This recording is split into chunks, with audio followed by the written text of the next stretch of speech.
अगर मर्द किसी औरत से मोहब्बत करता है और उसे पा नहीं सकता और वो किसी और के निकाह में चली जाती है, तो यकीन मानिए हर रात वो सैकड़ों बार ये सोच कर मरता है कि इसकी मोहब्बत किसी और की दस्तरस में है, किसी और को हासिल है और इस पर इसका कोई हक नहीं।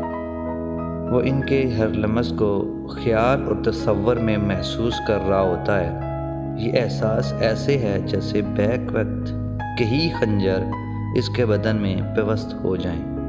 मर्द को शायद मोहब्बत करने में वक़्त नहीं लगता, मगर जब उसे मोहब्बत हो जाती है तो इस मोहब्बत से निकलते निकलते मर्द बूढ़ा और बेबस हो जाता है।